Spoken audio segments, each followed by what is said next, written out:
മുൻമുൻ കുരുവി ഒരു മടിച്ചിയായ കുരുവിയാണ്.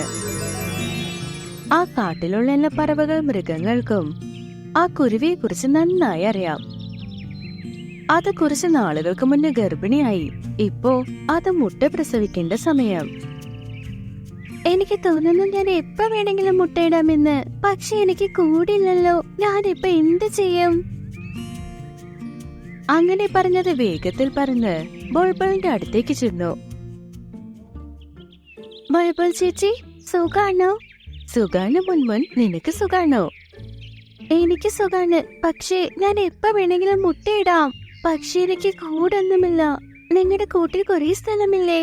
നിങ്ങൾക്ക് പ്രശ്നമില്ലെങ്കിൽ നിങ്ങളുടെ കൂട്ടിൽ ഞാൻ മുട്ട വെച്ചോട്ടെ. അപ്പൊ ബുൾബുൾ ഇങ്ങനെ പറഞ്ഞു, ഇത്തവണ കൂടെ എനിക്ക് തരാൻ കഴിയില്ല. എന്തെന്നാൽ എനിക്ക് മുട്ട വെക്കണം. നിനക്ക് മുട്ട വെക്കാൻ ഞാൻ ഈ കൂടി തന്നാൽ പിന്നെ എനിക്ക് മുട്ടയിടാൻ ഞാൻ നിന്നെ പോലെ തന്നെ അന്വേഷിക്കേണ്ടി വരും.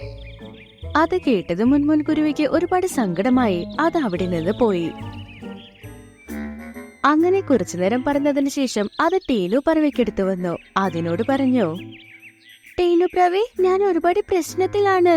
എന്നെ ഒന്ന് സഹായിക്കാമോ? എന്ത് സഹായം ചെയ്യണം മുൻമുൻ? എന്നോട് പറ. എനിക്ക് തോന്നുന്നു ഞാൻ എപ്പോ വേണമെങ്കിലും മുട്ടയിടാം. പക്ഷെ എനിക്ക് കൂടില്ല. നിങ്ങളുടെ കൂടെ എല്ലാവരെക്കാളും വലിയ കൂടല്ലേ? അതുകൊണ്ട് നിങ്ങളുടെ കൂട്ടിൽ ഞാൻ മുട്ടയിട്ടോട്ടെ? അതിന് എനിക്ക് അനുമതി വേണം. മുൻമുൻ, സത്യമാണ്, എന്റെ കൂട് വളരെ വലുതാ.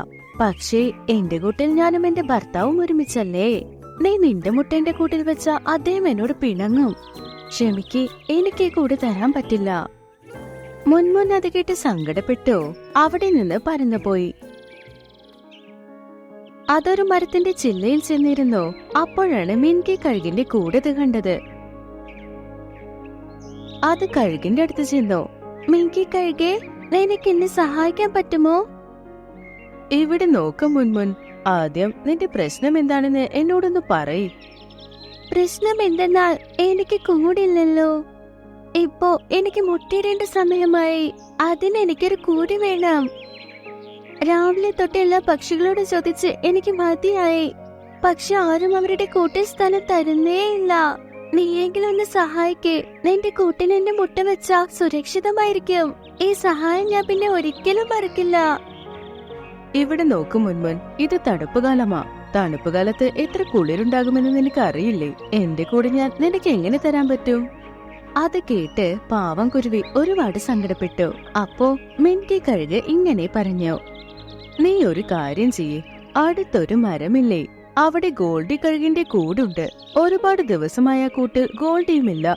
എനിക്ക് തോന്നുന്നു അത് വേറെ എവിടെയോ പോയെന്ന്. എപ്പോ വരുമെന്ന് എനിക്ക് അറിയില്ല. ഇപ്പൊ വേണമെങ്കിൽ ആ കൂട് നീ എടുത്തോ. അങ്ങനെ ആ കഴുക് പറഞ്ഞതും മുൻമുൻ കുരുവി അവിടെ ഇരുന്നു കൊണ്ടേ അടുത്തുണ്ടായിരുന്ന ആ കൂട് നോക്കി. ആ കൂട് കാണാൻ തന്നെ വളരെ വലുതായിരുന്നു. ഇപ്പൊ അതിന് സന്തോഷമായി. ശരി, ആ കൂട്ടിൽ തന്നെ ഞാൻ മുട്ടയിടാം. അങ്ങനെ പറഞ്ഞ മുൻമുൻ കുരുവി അവിടെ നിന്ന് പറന്ന് ആ കൂടിനടുത്ത് ചെന്നു. അത് കണ്ട് മിൻകി കഴുകും സന്തോഷിച്ചു. മുൻമുൻ കുരുവി ആ കൂട്ടിൽ വീണ്ടും കുറച്ച് പുല്ല് കൊണ്ടുവന്ന് ഇട്ടു.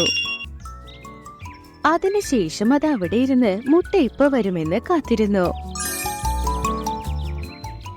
കുറച്ചു നേരം കഴിഞ്ഞ് അത് 2 മുട്ടയിട്ടു. അത് കണ്ട് മുൻമുൻ ഒരുപാട് സന്തോഷിച്ചു. എന്റെ ഉമ്മന്റെ മക്കളെ, നിങ്ങളെ നോക്കാൻ ഞാൻ എന്റെ ജീവൻ വിടുമെങ്കിലും നൽകും. അങ്ങനെ പറഞ്ഞ മുൻമുൻ ആ മുട്ടയുടെ മുകളിൽ കയറിയിരുന്നു. ആ മുട്ടയെ ഓരോ നിമിഷവും സംരക്ഷിച്ചുകൊണ്ടേയിരുന്നു. മിൻകി കഴുകും ഇടയ്ക്കിടയ്ക്ക് വന്ന് സുഖവിവരങ്ങളും അന്വേഷിച്ചു പോയി. അങ്ങനെ ഒരു ദിവസം കഴിഞ്ഞു. മുൻമുന്നിനിപ്പോ ദാഹിക്കാനായി തുടങ്ങി. അപ്പത് കണ്ടു മിൻകി കഴുകും അതിന്റെ കൂട്ടിലില്ല. ഇപ്പൊ ഞാൻ വെള്ളം കുടിച്ചില്ലെങ്കിൽ പെട്ടെന്ന് തന്നെ എന്റെ ജീവൻ നഷ്ടപ്പെടും. ഞാൻ വെള്ളം കുടിച്ചിട്ട് വരാം. അങ്ങനെ വിചാരിച്ചത് കൂട്ടിൽ നിന്ന് പറന്നു. അതിനുശേഷം അടുത്തുള്ള കുളത്തിൽ ചെന്ന് ദാഹം തീരുന്നവരെ അത് വെള്ളം കുടിച്ചു. അത് കഴിഞ്ഞത് വേഗം പറന്ന് തന്റെ കൂട്ടിലേക്ക് വന്നു. പക്ഷെ അത് ദൂരെ നിന്ന് കണ്ടു. അതിന്റെ കൂട്ടിൽ ആ ഗോൾഡി കഴുകൻ നിൽക്കുന്നത്. കുരുവിക്ക് ജീവൻ പോയ പോലെ തോന്നി. ഗോൾഡി ഗോൾഡി, എന്റെ മുട്ടയൊന്ന് ചെയ്യല്ലേ. നിന്റെ മുട്ടയോ? നിന്റെ മുട്ടയെന്ന് വെച്ചാൽ നിങ്ങൾ ഇവിടെ ഇല്ലാത്തപ്പോ നിങ്ങളുടെ കൂട്ടിലാണ് ഞാൻ മുട്ടയിട്ടത്. അല്ല, ഇതെന്റെ മുട്ടയാണ്. ഇതെന്റെ കൂടല്ലേ, അപ്പൊ ഇത് എന്റെ മുട്ട തന്നെയല്ലേ? അത് കേട്ടത് മുൻമുൻ ഒരുപാട് സങ്കടപ്പെട്ടു. ഇല്ല ഇല്ല, ഇത് എന്റെ മുട്ടയാ ഗോൾഡി, ഇത് എന്റെ മുട്ടയാ, നീ ഒന്ന് ചെയ്യല്ലേ. മുൻമുൻ അങ്ങനെ ബഹളം വെക്കുന്നത് കണ്ട് മറ്റുള്ള പറവകളും അവിടേക്ക് വന്നു. അവർക്കൊന്നും മനസ്സിലായില്ല. എന്ത് പറ്റി മുൻമുൻ, എന്തിനാ ബഹളം വെക്കുന്നത്? ഇന്നലെ ഞാൻ നിങ്ങളോടൊക്കെ സഹായം ചോദിച്ചു വന്നില്ലേ, പക്ഷെ നിങ്ങളാരും എന്നെ സഹായിച്ചില്ല. വേറെ വഴിയില്ലാതെ ഞാൻ ഈ കഴുകിന്റെ കൂട്ടിലാ മുട്ട വെച്ചത്. പക്ഷെ ഇത് തിരിച്ചു വന്ന ഈ മുട്ട അതിന്റേതാണെന്ന് പറയുന്നു. അതങ്ങനെയൊന്നുമല്ല. ഞാനിവിടുന്ന് പോയപ്പോ ഈ കാണുന്ന മുട്ടകൾ ഞാൻ കൂട്ടിൽ ഉപേക്ഷിച്ചു.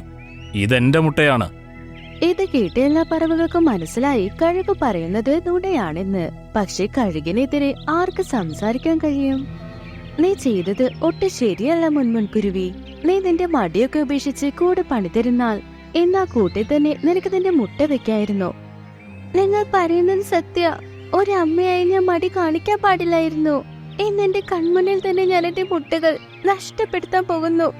മുൻമുൻ ഒരുപാടിരുന്ന് കരയാനായി തുടങ്ങി. പക്ഷെ ഗോൾഡിക്ക് അത് മനസ്സിലാക്കാനേ കഴിഞ്ഞില്ല. അപ്പോഴാണ് മിൽക്കി കഴുക് അവിടേക്ക് വന്നത്. എല്ലാ പറവകളും അവിടെ ഇരിക്കുന്നത് കണ്ട്, ഗോൾഡി മുൻമുനിന്റെ മുട്ടയ്ക്ക് അടുത്തിരിക്കുന്നത് കണ്ട് മിൽക്കി പറഞ്ഞു, മുൻമുൻ, നീ എന്തിനാ കരയുന്നേ? ഓ, നിന്റെ മുട്ടയ്ക്കടുത്ത്. ഈ കൂട് എന്റേതാണ്. അതിനുള്ളിൽ കിടക്കുന്ന മുട്ടകളും എന്റേതാണ്. മനസ്സിലായില്ലേ? ഈ കൂട് നിന്റേതായിരിക്കാം, പക്ഷേ ഈ കൂട്ടിൽ താമസിച്ച് അതിൽ മുട്ടയിടാൻ പറഞ്ഞത് ഞാനാ. എന്റെ കൺമുന്നിലാ അവൾ മുട്ടയിട്ടതും. വിഡ്ഢിത്തം പറയരുത്. അത് നിനക്ക് നല്ലതല്ല. അതെയോ? നിന്റെ പണി എന്റെ അടുത്ത് നടക്കില്ല. എന്റെ ചേട്ടൻ നിന്നേക്കാളും ബലശാലിയാ, അറിയാമല്ലോ. മുൻമുന്നേ നീ ശല്യപ്പെടുത്തി തുടങ്ങിയാൽ അതിനുള്ളതൊക്കെ നീ അനുഭവിക്കേണ്ടി വരും. അത് കേട്ടതും ഗോൾഡി ഒരു നിമിഷം പേടിച്ചു പോയി. അത് പറഞ്ഞോ, ഞാൻ വീണ്ടും സഞ്ജയ് വനത്തിലേക്ക് പോവുകയാണ്. ഇതിനകത്തുള്ള മുട്ടകൾ വിരിയുമ്പോൾ നിങ്ങൾ എന്നെ വന്ന് വിളിച്ചാൽ മതി. അങ്ങനെ പറഞ്ഞ് ഗോൾഡി അവിടെ നിന്ന് പറന്നുപോയി. അപ്പം മുൻമുൻ ഒരുപാട് സ്നേഹത്തോടെ അതിന്റെ മുട്ടയ്ക്കടുത്തേക്ക് വന്ന് നിന്നു. അതിനുശേഷം എല്ലാ പറവകളോട് പറഞ്ഞു മുട്ടയ്ക്കുള്ളിൽ നിന്ന് കുട്ടികൾ വന്നതിന് ശേഷം മടിയൊന്നും കാണിക്കാതെ വേഗം തന്നെ ഒരു കൂടെ പണിയാമെന്ന്.